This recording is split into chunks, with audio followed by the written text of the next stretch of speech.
Bienvenue Yogi. Aujourd'hui on va parler ensemble des chakras et on va voir s'il s'agit de blabla yogi ou si c'est quelque chose de concret et de perceptible.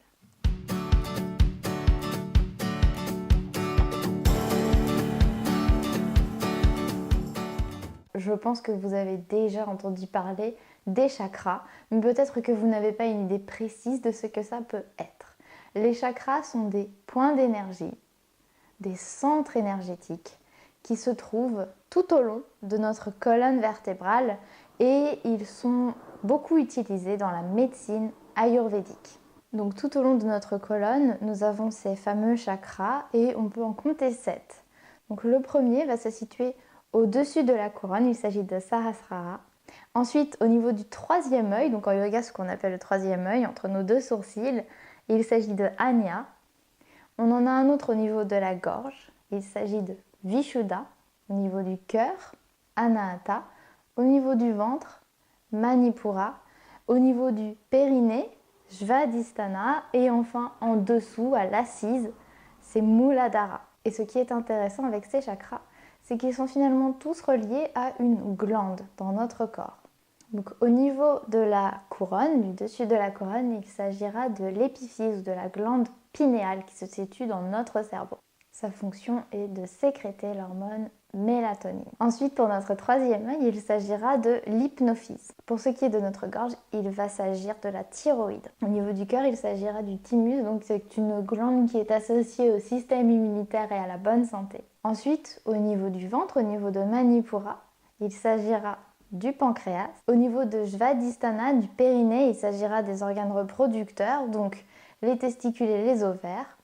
Et pour Muladhara, donc celui qui se situe au niveau de l'assise, il va s'agir des glandes surrénales. Donc physiquement parlant, anatomiquement parlant, ce n'est pas d'une précision extrême, mais en tout cas, chaque point a son lien, quelque chose que l'on peut vraiment voir, qui est visible physiquement. La raison pour laquelle les chakras sont une notion qui est assez abstraite, c'est tout simplement parce qu'en yoga, on considère qu'ils sont situés dans notre corps subtil et pas dans le corps physique, brut, la matière. Donc c'est quelque chose, une notion à laquelle il faut s'habituer et s'ouvrir et à laquelle il faut essayer d'être sensible. Et pour essayer de comprendre ça, justement, j'essaye de vous donner une sorte de traduction avec ce que ça peut représenter au niveau de notre corps physique. Chaque chakra a une couleur, a un mantra et a donc sa situation physique. Donc sans aller dans le détail des couleurs et des mantras, on pourra voir ça dans une autre vidéo si ça vous intéresse, on peut en tout cas se dire que chaque chakra est vraiment relié à quelque chose qui vient affecter notre santé et que l'on peut, à travers un travail physique, donc le yoga, la méditation et même la respiration, devenir sensible et ouvert à ces points d'énergie qui se trouvent dans notre corps, en sachant que l'idée c'est que si tous les chakras sont bien ouverts, eh bien dans ce cas l'énergie peut circuler du bas vers le haut et du haut vers le bas.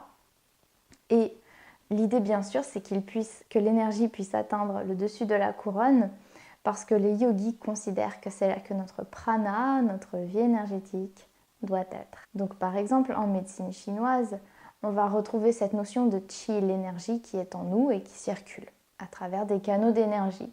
C'est un peu la même chose avec le yoga, avec l'ayurveda, donc les chakras et les nadis, mais on verra ça plus tard. Tout ça pour vous dire qu'on peut être sensible à ces notions étant donné qu'elles sont quand même intéressantes, qu'il y a quelque chose derrière, il y a un raisonnement derrière.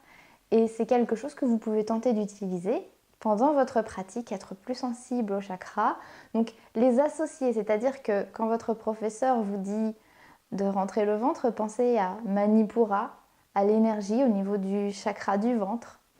Ou quand vous venez baisser votre menton vers votre poitrine, essayez de penser à Vishuddha, le chakra qui est au niveau de la gorge, à l'énergie que l'on essaye en fait de retenir, de garder, et peut-être pour nourrir cette énergie. C'est une façon de voir les choses. Bien sûr, on n'y est pas tous sensibles et pour certains d'entre vous, ce sera vraiment du blabla yogi. À vous de voir où vous vous situez et si vous n'y croyez pas, si vous n'y êtes vraiment pas sensible, ne vous forcez pas. Renseignez-vous simplement sur la question, renseignez-vous sur l'Ayurveda si ça vous intéresse pour voir ce qu'il y a vraiment derrière. Alors je vous donne rendez-vous sur le site YogiLab pour essayer d'utiliser nos chakras ensemble et je vous dis à bientôt Yogi.